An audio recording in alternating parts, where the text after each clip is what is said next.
Hi welcome back to my channel. ఈరోజు కథ నా మజిలీ నువ్వే 11వ భాగాన్ని వినేద్దాం. మహా అలా కూర్చొని ఆలోచిస్తూ ఉండగా రామ్ వచ్చి తన పక్కన కూర్చున్నాడు. మహా ఉన్న పరిస్థితిలో రామ్ అక్కడికి రావడం కూడా గమనించలేదు. తనిక్కడా లేదు అని గమనించిన రామ్ మహా కుడి చేతిని తీసుకుని చూపుడు వేలిని చిన్నగా కొరికాడు. అలా కొరకగానే వెంటనే తేరుకున్న మహా ఏడుస్తూ రామ్ని హగ్ చేసుకుని మను మను అంటుంది. మహా అలా ఏడవడంతో రామ్ కంగారు పడి మహాని ఇంకా దగ్గరికి పొదుముకొని ఏమైందిరా మనుకి, ఎందుకు ఏడుస్తున్నావు అని అడిగాడు.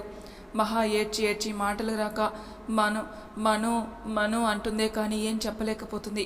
అప్పుడే అక్కడికి వచ్చిన భరత్, నక్షత్ర మహాని అలా చూసి చాలా భయపడ్డారు.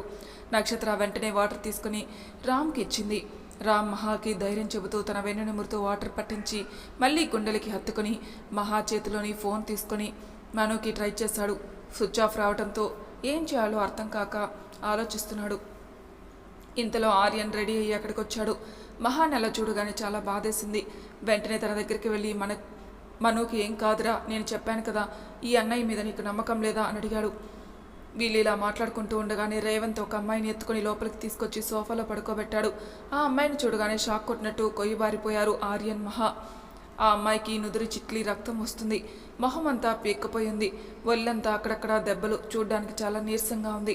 తనను అలా చూడగానే మహా ఏడుస్తూ తనను పట్టుకొని మను లే మను, ఏమైంది మను నీకు అని అడుగుతూ ఏడుస్తూనే ఉంది. ఇక ఆర్యన్ పరిస్థితి అయితే చెప్పనక్కర్లేదు. తనకి మనుని అలా చూసి నోట్లో నుండి మాట కూడా రావటం లేదు. తన పరిస్థితి అర్థమైన రామ్ తనని మను దగ్గరికి తీసుకెళ్లాడు. మహా అలానే ఆర్యన్ కూడా ఏడుస్తూ ఉండిపోయాడు. ఇంతలో డాక్టర్ వచ్చి మనుని చెక్ చేసి ప్రాబ్లం ఏం లేదు, కాకపోతే ఆ అమ్మాయి ఏదైనా తిని 2 రోజులు అయ్యుంటుంది, తను లేచిన వెంటనే ఏదైనా జ్యూస్ పట్టించండి అని చెప్పి ఇంజెక్షన్ ఇచ్చి వెళ్ళిపోయారు. రామ్ మనుని తీసుకెళ్లి బెడ్రూమ్లో పడుకోబెట్టి బయటకు వచ్చాడు. అందరూ హాల్లో ఉండగా రామ్ రే మనుని నీకెక్కడరా కనిపించింది అని రేవంత్ని అడిగాడు. రేవంత్ నేను కార్తిక్ ప్రాజెక్ట్ పని మీద ఒక ప్లేస్కి వెళ్తున్నప్పుడు మను బస్ దిగుతూ కనిపించింది. తనని అలా చూడగానే మాకు కూడా చాలా భయం వేసిందిరా. వెంటనే తన దగ్గరికి వెళ్ళి ఏమైందని అడిగాం. కానీ తనేదో చెప్తూనే స్పృహ తప్పి పడిపోయింది. వెంటనే డాక్టర్కి ఫోన్ చేసి ఇక్కడికి రమ్మని చెప్పి తనని ఇక్కడికి తీసుకొచ్చాం అని చెప్పాడు.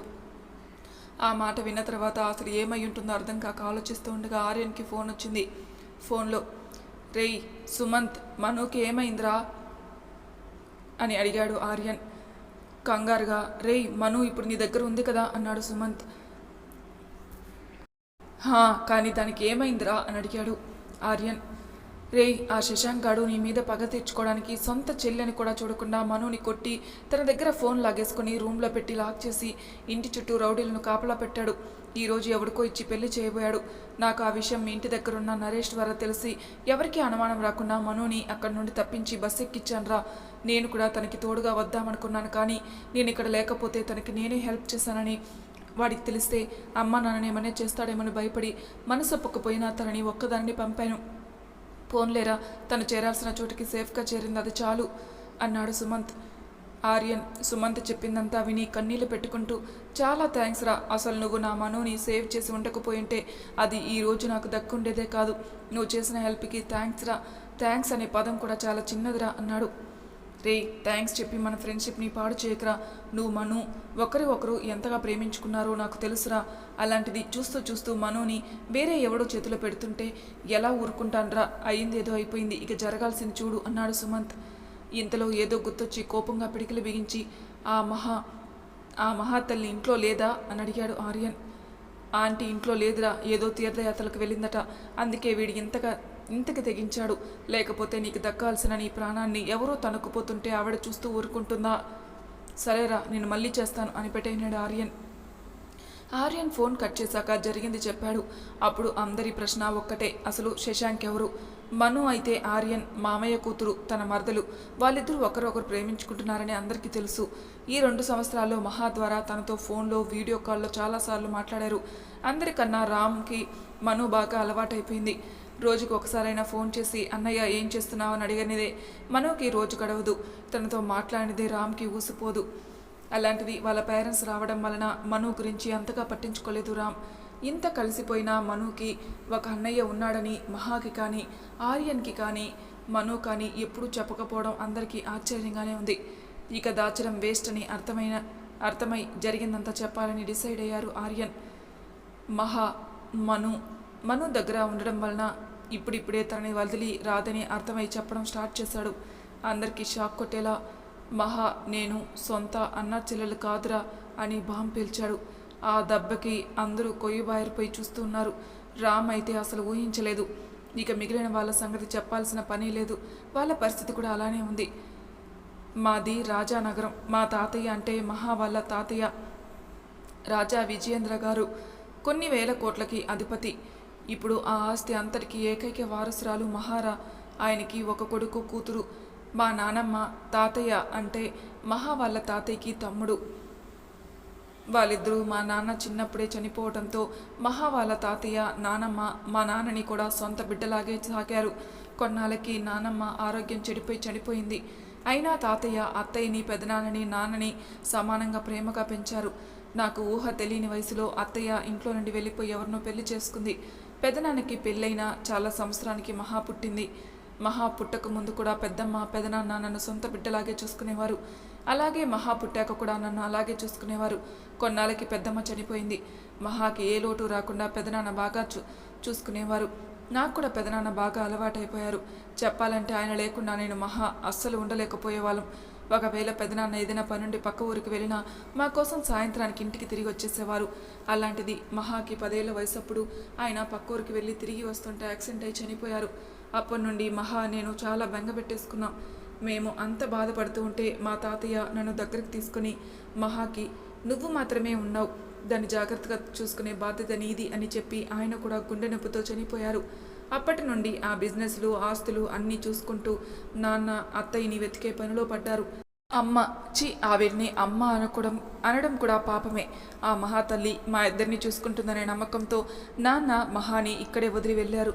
కానీ నాన్నకి తెలియని విషయం ఏంటంటే మహాని ఆ మహాతల్లి కంటితో కూడా చూడలేదు అని నేను కూడా కొన్నాళ్ళు మహాకి తోడుగా ఉన్నాను. కానీ ఇక్కడ చదువు బాగోదు అని చెప్పి నన్ను దూరంగా హాస్టల్లో జాయిన్ చేసింది. నేను మహాని కూడా నాతోనే తీసుకెళ్తానని అడిగితే మహా అమ్మని వదిలి రానని చెప్పింది. పాపం ఆ పిచ్చిది ఆ రాక్షసిలో అమ్మని వెతుక్కుంది. అమ్మతనం ఉన్న ప్రతి ఆడది అమ్మ అయిపోయేది కదా. నా కన్న తల్లి కూడా ఆ కోవకు చెందింది. అలాగే నాన్న లేరు, నేను లేను. ఇక ఆవిడికి అడ్డేముంది. మహాని రోజుకో రకంగా టార్చర్ చేస్తూ ఉండేది. కానీ నేను ఎప్పుడు సెలవులకి వెళ్ళినా నా ముందు మహా చాలా సంతోషంగా ఉన్నట్టు నటించేది. ఒకవేళ ఇవన్నీ తెలిస్తే నేనెక్కడ ఆవిడని ద్వేషిస్తానో అనే భయంతో నాకేం చెప్పేదే కాదు. నా పిచ్చి బుర్రకి అది అర్థం కాలేదు. అదే నేను చేసిన మొదటి తప్పు. మహాని అక్కడ వదిలేసి రావడం. కొన్నాళ్ళకి మహాని ఆ రాక్షసు నుండి కాపాడుకోవడానికి ఏమో దేవుడు మనుని పంపించాడు. తను మా మామయ్య కూతురు. అత్తయ్య మామయ్య యాక్సిడెంట్లో చనిపోవడం వల్ల ఆ రాక్షసి మనుని శశాంకాన్ని తీసుకొచ్చి ఇంట్లో పెట్టుకుంది. మను అంటే ఆవిడికి చాలా ఇష్టం. తనని నాకిచ్చి పెళ్లి చేయాలని ఆవిడ కోరిక. మను వల్ల అత్తలా కాదు, దానికి మహా అంటే ప్రాణం. అందుకే అది దగ్గరుండగా మహా మీద ఏగో కూడా వారనిచ్చేదే కాదు. కానీ నేను మన 3rd ఇయర్ అయ్యాక మహాకి సర్ప్రైజ్ ఇద్దామని చెప్పకుండా ఇంటికెళ్ళాను. నేను వెళ్ళేసరికి మహా రూమ్ బయట ఏడుస్తూ తలుపు కొడుతూ కనిపించింది. నాకు ఒక్క నిమిషం ఏం అర్థం కాలేదు. అసలు అక్కడ ఏం జరుగుతుందో తెలుసుకోగానే నా రక్తం మరిగిపోయింది. వెంటనే డోర్ పగలకొట్టిన నాకు మహా మీద రాక్షసంగా తన కోరిక తీర్చుకోవడానికి ప్రయత్నిస్తున్న శశాంక్ కనిపించాడు. వాడిని ఇష్టం వచ్చినట్టు చావు అంచుల వరకు తీసుకెళ్లాను. ఆ టైంలో మనుని చూసి వాడిని వదిలేశాను. అది నేను చేసిన 2వ తప్పు. వాడిని అప్పుడే చంపేసి ఉంటుంటే ఈరోజు ఈ పరిస్థితి వచ్చేదే కాదు. తర్వాత మహా అక్కడ ఉండడం సేఫ్ కాదనిపించి తను చదువుతున్న కాలేజ్ బాలేదని నాన్నకి చెప్పి మహాని నాతో ఇక్కడికి తీసుకొచ్చేసాను. ఇక్కడికి తీసుకురాగలిగానే కానీ మహాని మామూలు మనిషిని చేయడానికి నాకు చాలా టైం పట్టిందిరా అని చెప్తూ వరదలా పొంగుతున్న కన్నీళ్లను తుడుచుకుంటూ అందరి వైపు చూశాడు. ఆర్యన్ చెప్పింది విన్న అందరికీ కాళ్ళ కింద భూమి కంపించినట్టు అనిపించింది. పైకి నవ్వుతూ అందరినీ ఆట పట్టిస్తూ అల్లరి చేసే మహాగుండెల్లో ఇంత బాధను దాక్కుందా అనిపించింది అందరికీ. మహాగుండెల్లో ఉన్న బాధ ఎవరికీ తెలియనివ్వకుండా అందరి దగ్గర ప్రేమని అభిమానాన్ని వెతుక్కుంటూ తను చేసిన అల్లరి గుర్తొచ్చి అందరికీ కంట్లో నీళ్లు తిరిగాయి. రామ్ అయితే ఉన్న చోట కూలబడ్డాడు. తనను అలా చూసి కంగారుగా అందరూ చుట్టూ చేరిపోయారు. తనకి వాటర్ పట్టించి తన దగ్గర మోకాళ్ళ మీద కూర్చొని, సారీ రా విజ్జు, నన్ను క్షమించు. నీ దగ్గర కావాలని ఈ విషయం దాచలేదురా. చెప్పాల్సిన పరిస్థితి ఇప్పటి వరకు రాలేదు. నీకు తెలుసా, మహా నన్ను ఎప్పుడు అడిగేది, అన్నయ్య నాన్న చెప్పినట్టు నన్ను వెతుక్కుంటూ నా కోసం గుర్రం మీద రాజకుమారుడు వస్తాడా అని. అప్పుడు నేనేం చెప్పానో తెలుసా అని చెప్పి ఆగాడు ఆర్యన్. తనేం చెప్పాడు అని రామ్తో సహా అందరూ ఆతృతగా చూస్తూ ఉన్నారు. ఆర్యన్ రామ్ కన్నీళ్లను తుడిచి, నీ కోసం రాజకుమారుడు గుర్రం మీద రాకపోవచ్చు, కానీ నిన్నే ప్రాణంగా భావించి గుండెల్లో పెట్టుకుని నువ్వు ఇప్పటి వరకు కోల్పోయిన తల్లి ప్రేమ తండ్రి ప్రేమ పంచేవాడు వస్తాడని చెప్పాను. కానీ అంతకంటే ఎక్కువగానే ప్రేమించిన వాడిని దేవుడు నా బంగారానికి నీ రూపంలో ఇచ్చాడురా. అది నా ప్రాణంరా. దానికి చిన్న బాధ కలిగినా నేను తట్టుకోలేను. అలాంటిది ఊహ తెలిసినప్పటి నుండి నా కన్న తల్లి పెట్టిన టార్చర్ని నా కోసం భరించిందిరా. ఇక మీదట అది ఎవరి విషయంలోనూ బాధపడడం నాకు ఇష్టం లేదు అని చెబుతుండగా రామ్ ఆర్యన్ని హగ్ చేసుకుని, అది నా ఊపిరిరా, అది లేకుండా నాకు ప్రాణమే లేదు. నేనుండగా దాన్ని నా నుండి దూరం చేయడం ఎవ్వరి తరం కాదు అని చెప్పి ఇంతలో ఏదో గుర్తొచ్చి అనుమానంగా చూస్తూ, అవును, వాడు ఇన్నాళ్ళు ఊరుకుని సడన్గా ఇప్పుడు మనోకి పెళ్లి చేయాలనుకోవడం ఏంటి అని అడిగాడు.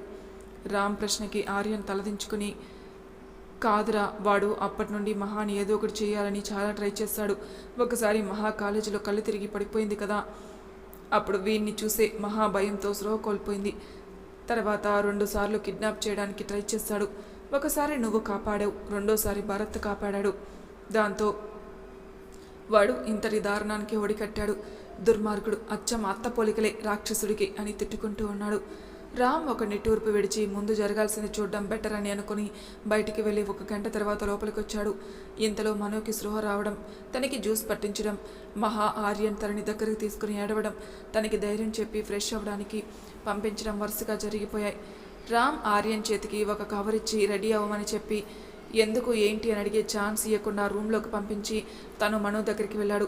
మనో ఫ్రెష్ అయి వచ్చి దిగులుగా మహా పక్కన కూర్చొని ఆలోచిస్తుంది. రామ్ మనో అలా చూసి బాధపడుతూ తన దగ్గర కూర్చొని ప్రేమగా తన తలనిమిరి, ఎందుకురా ఇంకా అయిపోయిన దాని గురించి ఆలోచిస్తావు? ఇప్పుడు మీ ఇద్దరి లైఫ్ కొత్తగా స్టార్ట్ చేయబోతున్నారు. ఇక ఇవన్నీ వదిలేసి వెళ్ళి రెడీ అవ్వు అని ఒక కవర్ మనో చేతిలో పెట్టాడు. మనో ఏడుస్తూ రామ్ని చుట్టేసింది. కాసేపు తనని ఓదార్చి నక్షత్ర, సౌమ్య, మహా మనుని రెడీ చేయడానికి వెళ్లారు. అలా రెడీ అయిన ఆర్యన్ని తీసుకుని రేవంత్, కార్తిక్ గుడికి తీసుకెళ్లారు. మను రెడీ అయి వచ్చాక మిగిలిన అందరినీ తీసుకుని రామ్ బయలుదేరాడు. వీళ్ళు గుడికి వెళ్లేసరికి అక్కడ పెళ్లికి ఏర్పాట్లన్నీ చేసి రెడీగా ఉంచారు.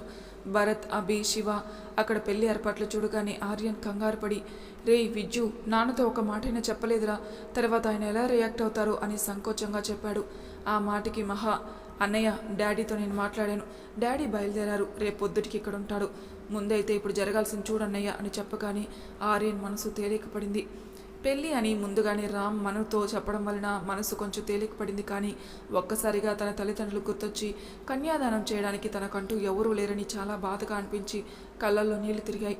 అన్నీ తానే అయి చూసుకోవాల్సిన తోడబుట్టినవాడు రాక్షసంగా తన పగ తీర్చుకోవడానికి ఎవరికో ఇచ్చి పెళ్లి చేయాలనుకుంటున్నాడు. అవన్నీ గుర్తొచ్చి మనసంతా ఇంకా భారంగా అయిపోయి కన్నీళ్లు వరదలా తన్నుకొస్తుంది మనుకి. తన పరిస్థితి అర్థమైన రామ్, భరత్ మనుకి 2 పక్కలా చేరి తన కన్నీళ్లు తుడిచి, నీకు ఎవరూ లేరని ఎలా అనుకుంటున్నావురా, నీకు అందరూ ఉన్నారు, నీకు ఇప్పుడు అమ్మా నాన్నలే కన్యాదానం చేస్తారు, ఈ విషయంలో నువ్వు బాధపడాల్సిన అవసరం లేదు అని చెప్పారు. పాపం మనుకి అర్థం కాక అయోమయంగా చూస్తూ ఉండగా అక్కడికి రామ్ పేరెంట్స్, కార్తిక్ పేరెంట్స్, నక్షత్ర ఫాదర్, రేవంత్ ఫాదర్ అందరూ వచ్చారు. వాళ్ళందరినీ చూడగానే ఆర్యన్కి చాలా సంతోషంగా అనిపించింది. మనుని వసుధ గారు దగ్గరికి తీసుకొని నుదుట ముద్దును పెట్టి, బంగారం, ఇప్పటి వరకు ఆడపిల్ల లేదని చాలా ఫీల్ అయ్యాను, ఈ రోజు నుండి నీ వల్ల నాకు ఆ లోటు తీరిపోయింది అని చెప్పారు. వాళ్ళందరినీ చూశాక కాస్త ధైర్యం వచ్చి అప్పుడు చూసుకున్నారు ఒకరికొకరు. ఆర్యన్, మనులు పట్టుబట్టల్లో ఒకరికొకరు ధీటుగా చాలా అందంగా ఉన్నారు. పీటల మీద ఒకరినొకరు చూసుకొని మురిసిపోతూ ఉన్నారు. పంతులు గారు కన్యాదానం చేయడానికి పిలవడంతో హరీష్ గారు, వసుధ గారు ముందుకొచ్చి కన్యాదానం చేశారు. తర్వాత చాలా ప్రశాంతంగా పెళ్లి తంతు జరుగుతూ ఉంది. అంతా అయిపోయి తాళి కట్టే సమయానికి శశాంక్ రౌడీలతో ఎంట్రీ ఇచ్చాడు. వారిని చూడగానే అటు మహా, ఇటు మను కూడా వణికిపోతూ ఉన్నారు. రామ్ మను దగ్గరే ఉండి నేనున్నానని ధైర్యం చెప్పి తాళి కట్టకుండా ఆగిపోయిన ఆర్యన్ నెత్తి మీద ఒక్కటి మొట్టి మొత్తం మీద పెళ్లి నిర్విఘ్నంగా పూర్తి చేయించారు. కానీ మహా మాత్రం శశాంక్ని చూసినప్పటి నుండి వణుకుతూ ఏం మాట్లాడకుండా అలానే బిగుసుకుపోయింది. తను బాగా భయపడుతుందని అర్థమైన కార్తిక్ రేవంత్ దగ్గర నుండి ధైర్యం చెప్తున్నారు. శశాంక్ మెట్లెక్కి వీళ్ళని చేరుకునేసరికి పెళ్లి అయిపోవడంతో రౌడీలతో అందరి మీద విరుచుకుపడడానికి రెడీ అయ్యాడు. ఇదంతా ముందే ఊహించిన రామ్ పోలీసులకి విషయం చెప్పడంతో గుడిలోని ఒకచోట దూరంగా ఉండి వాడి కోసం చూస్తూ ఉన్నారు. ఎప్పుడైతే శశాంక్ని గమనించారో అప్పుడే వచ్చి వాడితో వచ్చిన వాళ్ళని అరెస్ట్ చేసి తీసుకెళ్లిపోయారు. శశాంక్ని పోలీసులు అరెస్ట్ చేశాక మనుకి, మహాకి ఎక్కడలేని ధైర్యం వచ్చింది. మను వెంటనే వెళ్ళి రామ్ని హక్ చేసుకుని, చాలా థ్యాంక్స్ అన్నయ్య, నువ్వు లేకపోతే ఈరోజు నేను బావ ఒక్కటయ్యే వాళ్ళమే కాదు అని చెప్పి కన్నీళ్లు పెట్టుకుంది. తను అలా ఏడవడం చూడంగానే అందరూ తన చుట్టూ చేరిపోయి తనని ఓదార్చి నీకు ఇంతమంది ఉన్నామని ధైర్యం చెప్పి అందరూ కలిసి వాళ్ళని ఆశీర్వదించి కొత్త జంటని తీసుకుని రామ్ వాళ్ళ ఇంటికి బయలుదేరారు. ఇంటికి చేరుకున్న తర్వాత ఆర్యన్ మనులను గుమ్మంలోనే ఆపేశారు.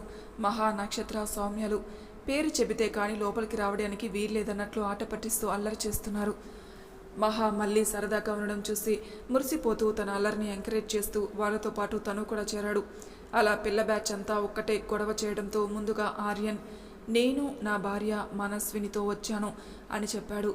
తర్వాత మను సిగ్గుపడుతూ నేను మా బావ ఆర్యన్తో వచ్చాను అని చెప్పింది. వాళ్ళిద్దరిని అలా చూసి మహాకి చాలా సంతోషంగా అనిపించింది. తనకి తెలియకుండానే కళ్ళల్లో నీళ్లు తిరిగాయి. అలాగే వాళ్ళిద్దరినీ కలిపి హత్తుకొని విష్ చేసింది. తర్వాత సావిత్రి గారు ఇద్దరికి ఆరతిచ్చి లోపలికి తీసుకెళ్లారు. మనుని రెస్ట్ తీసుకోమని చెప్పి గెస్ట్ రూమ్లోకి పంపించారు. ఆర్యన్ని భరత్ రూమ్లోకి పంపించారు. ఇద్దరు అలసిపోవడంతో వెంటనే నిద్రలోకి జారుకున్నారు. కాసేపటికి మిగిలిన అందరూ ఎవరిళ్ళకి వాళ్ళు చేరుకున్నారు. మహాకి మనసు బాగోక టెర్రస్ మీదకి వెళ్ళి శూన్యంలోకి చూస్తూ ఆలోచిస్తూ ఉంది.